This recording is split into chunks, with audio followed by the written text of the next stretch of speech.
Summer of 1993, Galveston Island was the place to be. The clubs were packed, the beaches were packed, there was plenty of things to do, and the music scene was really, really happening, and little did I know I was fixing to stumble right into the middle of it.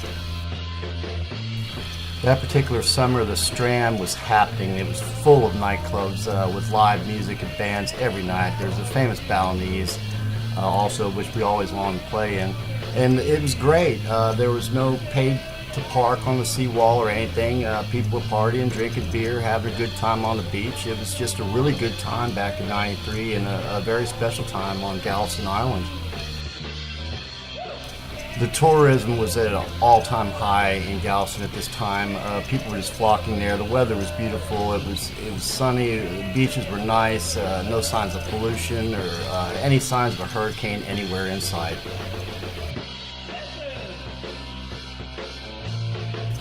That summer, I met a guitar player named Greg Pierrat. Greg was blowing up everywhere with his band Why Ask Why, named after a Budweiser commercial, I believe. Why Ask Why came straight out of Pasadena, Texas. Was playing in clubs there. Before you knew it, they were all over Houston, Harris County, and then they were all over Galveston and Galveston County. Everywhere that Why Ask Why went, they were hooking other local musicians together. That was part of their deal. They ran their whole show like a big open mic everywhere they went, and they were just hooking up all kinds of people. And if you were looking for something to do and the place to be and where it was happening, Why Ask Why shows were the place to be. Greg was like the nucleus of the whole thing. He was hooking up everybody left and right, all kinds of directions, making all kinds of music deals. It was through Greg that I met Bob Murphy. Bob Murphy was looking to play in a band, and there was me, and Greg was looking for a side project. And what happened was we just kind of got up a couple times at some Why Ask Why shows and just did a set on the fly. And everybody seemed to really dig what we were doing. We were just doing a bunch of cover songs, and we'd never really played together ever before, but it seemed to really be a hit. It wasn't long after one night at a place called the Zoo on the Strand that we were calling each other on the telephone and seeing when we could get together and play. And all we needed to do was find a place to practice. And so that's when I had a genius idea. I was building a jam hall at the time, so I decided, well, hey, let's practice at my place. Summer of '93, I was living in Alvin, Texas in a small house on Coon Street. I had just gotten married, and I finished up college, but was still using the college for their recording studio. I changed my major to geology just so I could use the recording studio, actually.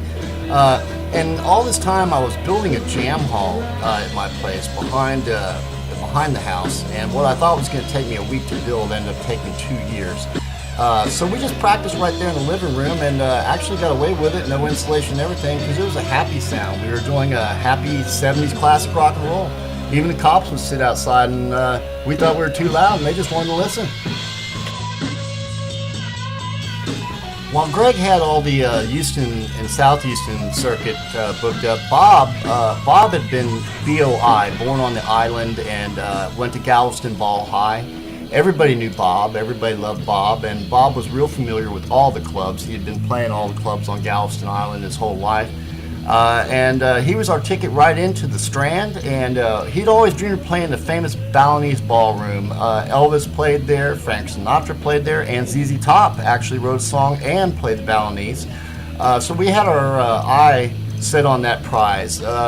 Bob always said, I'm talking to the Balinese, Hey, next week we may have the Balinese. And we were always looking forward to playing the Balinese, but then we had another offer in Galveston, and we were just booking and packing every place on the Strand you can imagine. Everywhere that Bob was booking us, we were just getting tremendous response and filling places, often making 2-3 times as much out of our tip jar as we did the gig.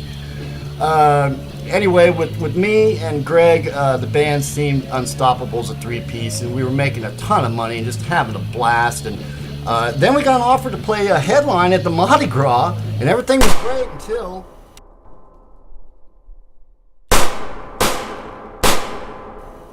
I'll never forget that day as long as I live. Greg came knocking at the front door. He looked at me, he was crying. Greg was not the kind of guy to cry, and I looked at him and said, what's wrong? He said, Bob's been shot. And I said, what do you mean?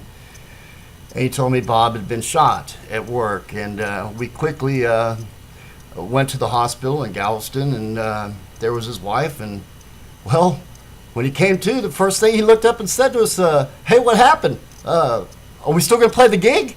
And we said, "Well, yeah, of course we're going to play the gig."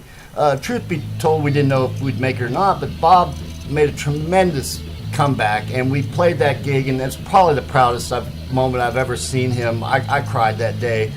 Years later at MattFest, the band had a reunion, and Bob, by surprise, years ago, he said that's it. After that happened to him, he wasn't going to play anymore. Well, he put together a new band called Wise Guy, and he asked me to come and be the drummer for Wise Guy, and then, I'll be damned, here we took off again, and we're playing all the Galveston scene again. And well, the funny thing about it, how that all happened, is he looked up at me that evening at MattFest and said, "Hey, Matt, yeah, I've been talking to the Balinese."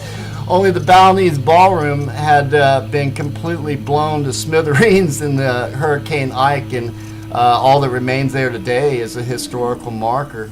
I never knew at the time, back then, how much that Bob Murphy would affect my life in the future, and I really do miss him a whole lot.